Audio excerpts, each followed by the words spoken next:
भाई, मेरा नाम है मोहम्मद इमरान ठाकड़ी, जिला सरगोदा, थाना बेराबा, मकाम बूकर सुरखरू।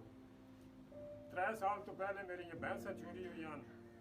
2 भैंसा, एक झोटी कट्टी ते FIR थाने बेरज दर्ज है, जिसकी तकरीबन 2 हफ्ते तो बाद मैं चोरों का पता लग गया कि यह बंदे मेरे चोर हैं।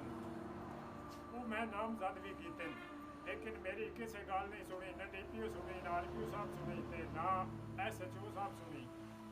मैं भाई नईम साहब को आया कि तुसी मेरी हेल्प करो। इन्हें भी आख्या थाने वाले तुसी इसकी रिकवरी दो या इसने चोर नामजद करो, लेकिन साड़ी 3 साल की कोशिश साढ़े चोर नामजद नहीं हुए, बल्कि वो मैंने भी असला विखाते रहन। चोर पिछे वजीर की ताकत हो, गरीब बंदन क्या समझते, और पूरी बदमाशी नालों नमाज कढ़िया, लेकिन उसके बावजूद साड़ी अज तक गल नहीं सुनी गई, किसी महकमे नहीं सुनी गई, किसी इदारे नहीं सुनी गई, ते किसी अफसर ने साड़ी गल सुनी, किसी SHO नहीं सुनी, बल्कि गरीब का इस मुल्क मजाक उड़ाया रहता, कोई गल सुनने वास्ते तैयार नहीं।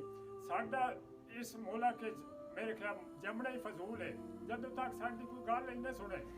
क्यों ये अफसर साढ़े कम्मों वास्ते भर्ती होया, लेकिन ये साड़ी कोई गल सुनने वास्ते तैयार नहीं।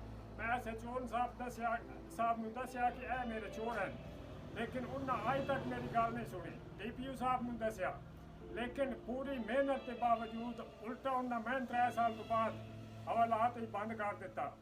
मेरी अज तक न रिकवरी हुई, न मेरे चोर फतीरे, बल्कि न्याय बनया। उसके बावजूद चोर थाने खलो के उस आख्या, पर जदों अपड़ के रह नहीं, और SHO साहब उसकी पूरी हेल्प की उन्हें चोरों की, क्योंकि वजीरां दे आदमी ने, असीं आम आदमी हाँ, और आम आदमी का इस मुल्क नाल कोई तल्लक नहीं मेरे ख्याल नाल। क्यों इस इंसाफ तो इंज महसूस होता कि साढ़े वास्ते मुल्क जेड़ा ये वाकया करबला तो कम नहीं, तो अल्लाह ही है, शायद साड़ी भी इस मुल्क कोई सुनने वाला पैदा हो वजे। फिलहाल तो जेड़ा बिल्कुल जुल्म का निज़ाम है। जी इमरान भाई जेड़ा मेरा हल्का PP 71 सरगोदा दे विच बेरा दे नाल पिंड नब्बा जिथे तलक रखते हैं, और इन्हां दे नाल इन्हां दी ज्यादती हुई, इन्हां दा माल चोरी होया।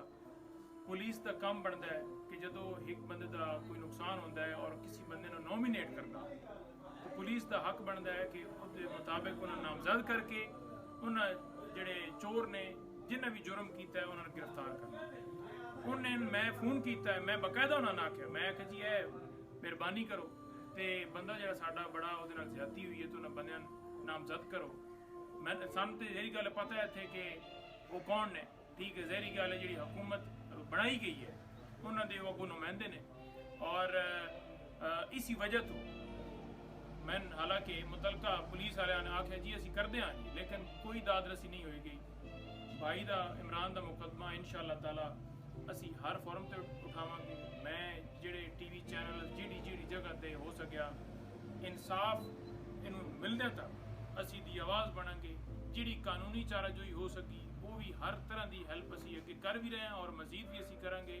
लेकिन इस सोशल मीडिया के जरिए साडा ये आवाज़ दुनिया तक पहुँचाने का मकसद ये है कि तुसी भी साडी आवाज़ बनो, और जिहड़ा जुल्म हो रहा है पूरे पाकिस्तान में, जिहदी एक तुसी मिसाल छोटी जी वेख लो, ये तुहाडे सामने है।